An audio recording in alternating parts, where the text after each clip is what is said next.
रुमाल कर लो करना जी वो पास होना काय टैग दो ऐसे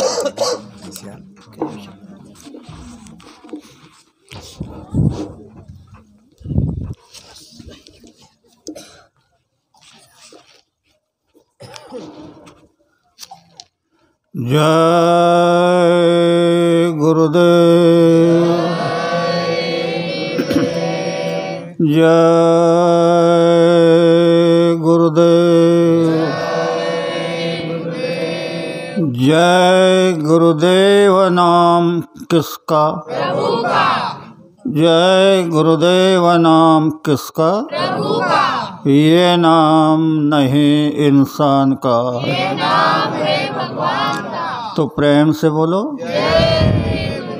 जय गुरुदेव।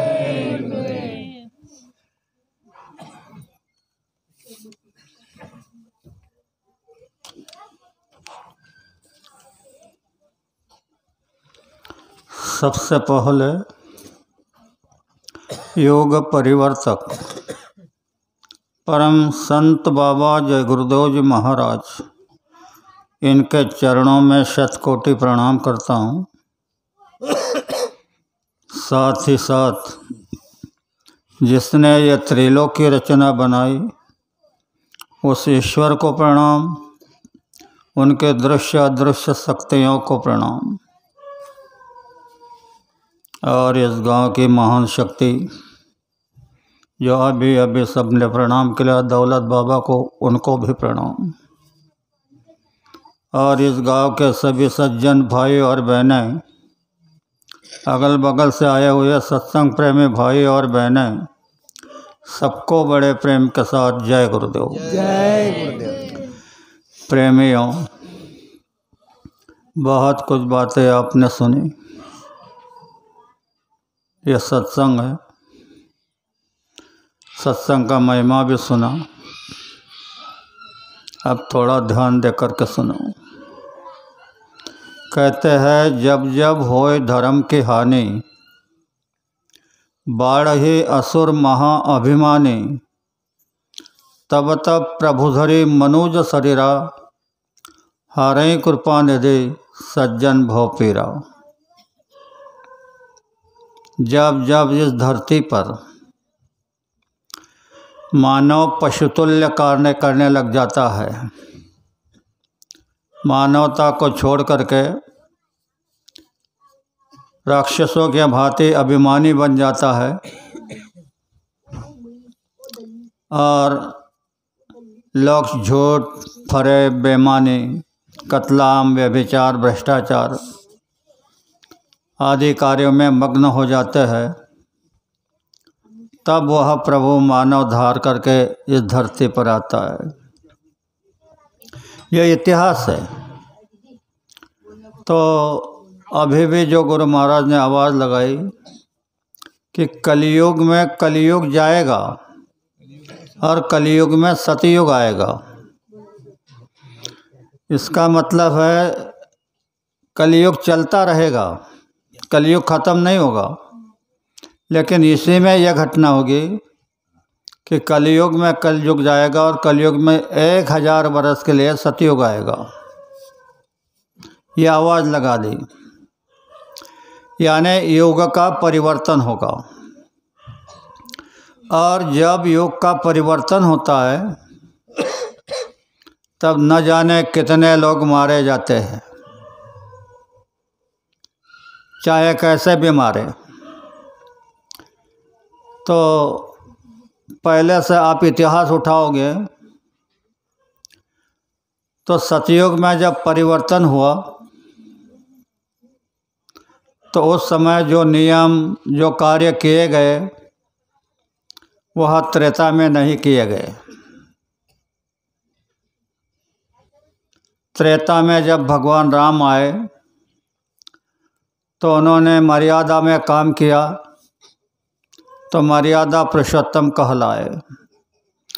मर्यादा का मतलब सुन लो। वाल्मीकि जी ने जो रामायण लिखी थी उसी के अनुसार कार्य किया, यानी संत की मर्यादा का पालन किया और धनुष्य बाण से परिवर्तन करा दिया। द्वापर में जब कृष्ण आए तो राम एक पत्नी मर्यादा पुरुषोत्तम थे। तो द्वापर में तो ये कृष्ण भगवान बचपन में ही कई माखन चोरते थे, कई लड़कियों के मटके तोड़ते थे, यानी सब अलग अलग काम करते थे। तो लोग इन्हें भगवान नहीं कहते थे, पर उन्होंने जब परिवर्तन किया, राम ने धनुष्य से परिवर्तन किया, इन्होंने सुदर्शन से परिवर्तन किया। अभी ये परिवर्तन वो अवतारी शक्तियों द्वारा हुए। राम ने अवतार लिया, कृष्ण ने अवतार लिया और परिवर्तन कराया। अभी ये परिवर्तन भाइयों बहुत अच्छी तरह समझना, प्रकृति के तरफ होने जा रहा है। ये जिम्मेदारी प्रकृति को सौंपी है। तो प्रकृति कोई व्यक्ति नहीं, प्रकृति तत्व है। जल, पृथ्वी, वायु, अग्नि और आकाश, इन 5 तत्वों मिलाकर के प्रकृति होती है। वो भी ऐसे कि 5 तत्वों के और 5-5 गुण, ऐसे 25। तो इसको 25 प्रकृति कहते हैं। तो उनके द्वारा यह परिवर्तन होने वाला है। राम के समय में राम से टकराने वाले लोग थे। भगवान कृष्ण के समय में भी उनसे टकराने वाले लोग थे। अब यह प्रकृति से कौन टकराएगा? प्रकृति के क्या क्या अस्त्र है? अतिवृष्टि, अनावृष्टि, भूचाल, सुमानी लाटाएँ, बीमारी का कहर, एक्सीडेंट, ऐसे इनके अस्त्र हैं। जब एक अस्त्र चलाएगी तो सारी प्रजा घायल हो जाएगी। थोड़ा नमूना अपने कोरोना में देखा। यह तो एक ट्रेलर था छोटा। लोग सुधर जाए, अपने अपने धर्म पर आ जाए। यह हिंदू है, मुसलमान है, सिख है, पारसी है, ऐसे वो उसका धर्म, ये उसका धर्म, ये इसका धर्म, धर्म के नाम पर झगड़ा, लड़ाई, खून खराबी, यह जो हो रही है यह अज्ञानता है। धर्म एक है, 2 नहीं। और उस धर्म को पास अपनाने का रास्ता भी एक है। यहाँ पर जितने भी धर्म के लोग हैं उनके जन्मने का तरीका एक जैसा है। ऐसा नहीं कि हिंदू अलग तरह से जन्मा, मुस्लिम अलग तरफ से, सिख अलग तरफ से, ऐसा नहीं। जन्मने का तरीका एक है, मरने का तरीका एक है। सबके खून लाल है। ऐसा नहीं कि इसका लाल है, उसका काला है, उसका पीला है, इसका हरा है, ऐसे नहीं। चंदा एक है, सूरज एक है। तो हमने भगवान कैसे अलग अलग बना दिए? यह हमारी अज्ञानता है। और ये अज्ञानता फैलाने के लिए ईश्वर, जैसे आप ईश्वर कहते हैं, उसने अपने एजेंटों को भेजा और उसी की भक्ति करने में लगा दिया कि मुझे श्रेष्ठ समझा दो लोगों को कि इस धरती के ऊपर ईश्वर ही श्रेष्ठ है, उसकी सारी रचना है। बात 100% बराबर है कि रचना यहाँ पर ईश्वर की है, लेकिन बड़े विचित्र है। थोड़ा सा बताता हूँ। गुरु महाराज ने कहा था अपनी अपनी भाषा में बताना, तो मैंने थोड़ा अपनी भाषा में बनाया है। प्रथम शून्यमा होता माय तो होता धुंधुनकार।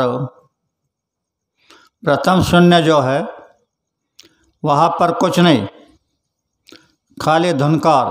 प्रथम शून्य में होता माय तो होता धुंधुनकार, अन्मी कर्ण कुंवारी योग झायाचार। वो नारी बता रही है कि मैं कभी 4 युग में मेरा जन्म, मैंने शादी नहीं की, मैं कर्ण कुंवारी योग झायाचार। या तीनी तालमा नहीं मिलना माले भरतार, अन सग्गा बापना पोटना जायत 3 पोर। हाउ सगा चुलताने कई मायते कई हसत मस्करीन, सहजा सजे बोट लावता जायत 64 पोरी।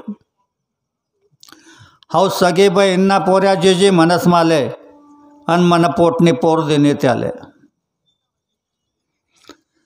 तो इन भाषा तो भी समझ जाएंगे, पर नहीं समझे। ये क्या है? वो नारी जो है वो माया है। वो कह रही कि 3 युगों में मुझे भरतार नहीं मिला, तो कहा कि सग्गा बापना पोटना जाया 3 पोर। तो ईश्वर के जरिए, ईश्वर उनके पिता है, ईश्वर के जरिए इनको 3 पुत्र हुए। उनके नाम है ब्रह्मा विष्णु महेश। यह 3 पुत्र हुए। और जब यह 3 पुत्र हो गए तो इनको आदेश दे दिया। ब्रह्मा को कहा तुम उत्पत्ति करना, विष्णु को कहा तुम पालन करना, शिव जी को कहा तुम संहार करना। और ईश्वर के लोगों ने इनके पूजा में लगा दिया। आप रात दिन विष्णु का भजन करते रहो, नहीं तो गालियाँ देते रहो। तो भजन करोगे तो भी ईश्वर तुम्हारी पालना करेंगे, गाली देंगे तो भी पालना करेंगे। और शिव जी को तुम मनाते रहो, वो मारने बगैर रहने वाला नहीं है। ब्रह्मा उत्पत्ति करे बगैर रहने वाले नहीं है। इनको अपना अपना काम दिया है और इनके साथ में गण लगा दिया, यानी सेना। क्या लगाया? 33 कोटि देवता, 9 कोटि दुर्गा और 10 कोटि शंभु। ये इनके कर्मचारी अधिकारी, यह सब खेल कर रहे हैं।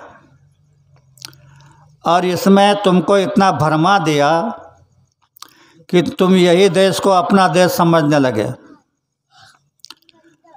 और इसी गांव को अपना गांव समझने लगे, इसी मकान को अपना मकान समझने लगे।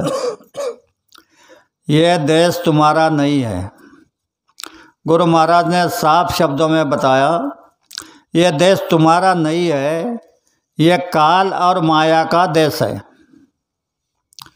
इसमें तुमको फंसाया और तुम इसमें फंस गए। ईश्वर ने कहा कि तुम मुझसे कर्जा ले लो, यह कर्जा नहीं दूसरा कर्जा है, तुम मुझसे कर्जा ले लो, तुम सुखी हो जाओगे। तो बोले क्या कहा? तो झूठ बोलो, धोखा दो, बेईमानी करो, तुम धनवान बन जाओगे। शुरू शुरू में लाभ होने लगा, लेकिन कितने अपराध माथे पर आ गए इसका अंदाज नहीं। और उसने बड़े चालाकी से यहाँ पर कर्मों का विधान बना दिया। यह कर्म करोगे तो यह सज़ा मिलेगी, वो कर्म करोगे तो वो सज़ा मिलेगी, और इन सज़ा भुगतने के लिए जेल खाना बना दिया। क्योंकि सज़ा देना है तो जेल तो होना, तो जेल खाना बना दिया। जेल खाना क्या है? 4 खाने 84 लाख योनियाँ, उसमें 30 लाख स्थावर खान माया ने बनाई। जैसे पेड़ है, पौधे है, सब्जी है, अनाज है, यह सब धरती के ऊपर जितने भी है, ये 30 लाख स्थावर खान माया ने बनाई। 27 लाख उखमज खान यानी गर्मी से पैदा होने वाले कीड़े शिव जी ने बनाए। 14 लाख अंडज खान पशु पंछी विष्णु ने बनाए, और 9 लाख जल के जीव और 4 लाख जारस खान ब्रह्मा ने बनाए। यह बना करके रख दिए। और जब यह कानून बना दिया वेदों का, जो वेद मर्यादा को तोड़ेगा वो अपराधी होगा, तो जेल में डालने लगे। तो लोग घोर से घोर अपराध करने लगे, माँ बहन की पहचान भूलने लगे। तो इनके लिए दूसरा और जेल खाना बना है नरकों का। कई प्रकार के नरक, वहाँ पर यमदूत तुमको नीचे ऐसे खिले होते हैं और उन खिलों पर चलाते हैं। तप्त लाल लोहे की ज़मीन होती है, उस पर चलाते हैं, करवट से काटते हैं, बहुत तकलीफ। लाख चिल्लाओ कोई सुनने वाला नहीं है। अभी यहाँ तो भी तुम्हारे सुनने वाले महात्मा फकीर है, वो सुनते हैं, तुम्हारी फरियाद उधर दे देते हैं। वहाँ कोई सुनने वाला नहीं। तो ऐसी स्थिति में कभी भी आप देखो, बेटा चाहे जितना नालायक हो, बाप को ही कदर आती है। ऐसे ये हमारे परम पिता जिन्होंने हमको यहाँ भेजा, तो उन्होंने देखा कि यह बहुत त्रस्त हो गए। ईश्वर तो कहा था कि तुम इनको हिफाजत से रखना, पर उसने यह दशा बना दी तुम्हारी, तो खुद आ गए। तो एक भाई ने पूछा, बोले भाई तुम्हारे लोग तो बाबा जी के बहुत महिमा बताते हैं, सभी मंडलों के धनी हैं, बड़े पावरफुल है, बड़े शक्तिशाली है, तो ये क्यों आए? इनके तो कई लोग हैं, उनमें से किसी को भेज दिया होता। हमने कहा ठीक है, तुम्हारा कहना बराबर है। तो मैंने कहा ये बात एक राजा ने अपने प्रधान से पूछी कि ये अवतार लेकर के क्यों आते हैं, किसी को भेज देना चाहिए। तो उसको प्रधान ने कहा कि तुम ये प्रैक्टिकल जानना चाहते हैं या मुख से? बोले प्रैक्टिकल। तो बोले हमको 2-3 दिन का मुहूर्त दे दो। तो राजा के दरबार में बगीचा था, वहाँ पर तालाब था, उनका एक ही बेटा था। तो एक दिन प्रधान ने क्या किया, सभी राजा बगीचे में घूमने के लिए आते थे।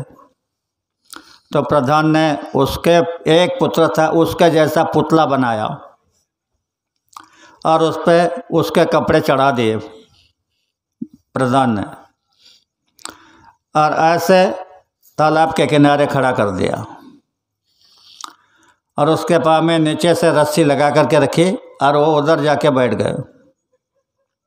राजा ऐसे घूमते घूमते आए तो उनके दृष्टि पड़ी कि ये मेरा बच्चा यहाँ कैसे आ गया। अब पूरा देखा, उसने यह देखा कि राजा ने इसको देखा, तो उसी समय रस्सी खींच ली, पुतला पानी में गिर गया। राजा ने देखा मेरा बेटा पानी में गिर गया, तो राजा दौड़ा और पानी में कूद पड़ा। निकाला तो पुतला। तो राजा कहने लगा किसने ये गुस्ताखी की? तो प्रधान सामने खड़े हो गए, बोले सरकार ये हमने किया है। बोले क्यों? बोले तुम कह रहे थे कि उनके पास इतने लोग हैं, किसी को भेजना चाहिए था, वो खुद क्यों आ गए? तो तुम्हारे पास भी फौज फाटा है, कई सिपाही तुम्हारे साथ है, तुमने उनको क्यों नहीं? तुम क्यों खुद पड़े? तो जब बेटे को तकलीफ होती है तो बाप तरस आता है। तो ये बच्चे यहाँ फंस गए, इसलिए ये पिताजी यहाँ कूद पड़े जय गुरुदेव। तुमको बचाने के लिए। अब इनकी बात को मान लोगे तो बच जाओगे। इसमें और बहुत बड़ी बात है, तुमने ईश्वर से उसका कहने पर कर्जा ले लिया, झूठ बोलने लगे, बेईमानी करने लगे, ठगी करने के, घुसखोरी करने लगे, कत्लाम करने लगे, व्यभिचार करने लगे, भ्रष्टाचार करने लगे, ये कर्जा तुम्हारे ऊपर आ गया। और यहाँ का नियम है किसी से कर्जा लिया तो लौटाना पड़ता है। तो ईश्वर बाबा जी को बता रहे हैं कि यह तुम्हारे बच्चों के ऊपर मेरा कर्जा है, मेरा कर्जा दे दो और तुम्हारे बेटे को ले जाओ। अब कर्जा क्या हमने ज़रा सा लिया है, बहुत कर्जा लेके रखा है, इतना बड़ा अंबार। तो भाइयों और बहनों बहुत अच्छी तरह सुनो, ये कर्जा तुम फेड नहीं सकते, लेकिन जब इनके ऊपर विश्वास कर लोगे तो कहा जाता है एक एक योनि कोटि कोटि कोटि कोटि फेरो। तो यह मानव तन में तुमको कोटि कोटि बार जन्म लेना पड़ता है। तो अभी ये जन्म का आखिरी समय जब आएगा तब तुम्हारी जीवात्मा जब त्रिकुट स्थान पर जाएगी तो यह महापुरुष वहाँ पर तुम्हारे कर्मों को आग लगा देंगे, सारे कर्म खत्म कर देंगे। फिर जब दोबारा जन्म लोगे तो तुमको नाम का दान दिया है, दीक्षा नहीं, नाम का दान दिया है। कोई ना कोई जानकार मिल जाएगा, वो तुमको सब समझा देगा और तुम साधना करके अपने देश चले जाओगे। जय गुरुदेव। इस बात के लिए तुमको गुरु पे विश्वास करना पड़ेगा, बाकी कुछ नहीं।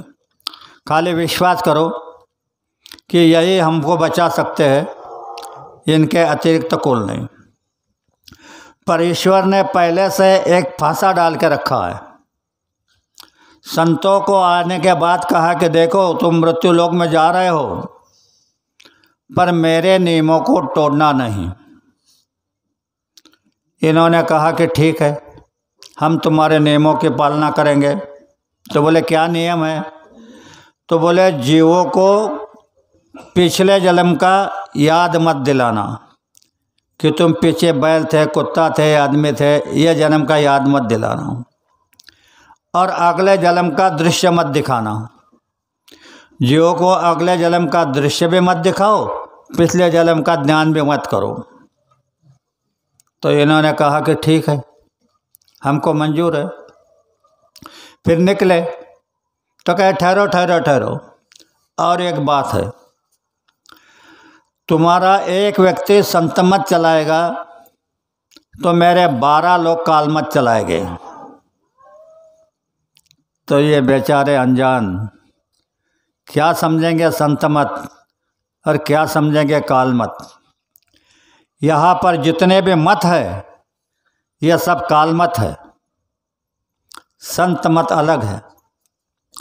एक बार मैं बल्लार शाह गया था, वहाँ पर एक कबीर जी के शिष्य थे, कबीर पंथी, और उनके भाई थे, वो डॉक्टर थे। उनको इलेक्शन में खड़ा किया था।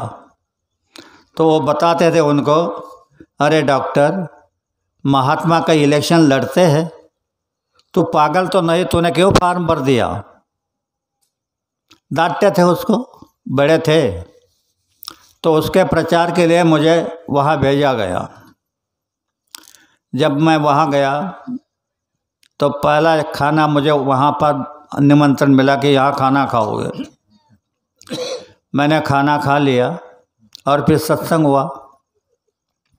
सत्संग सुनने के बाद जो कबीर पंथ का व्यक्ति था, जो उसके भाई को डांट रहा था कि तूने क्यों फॉर्म भर दिया, वो कहने लगा कि तू अपनी क्लिनिक बंद कर दे और प्रचार में लग जा।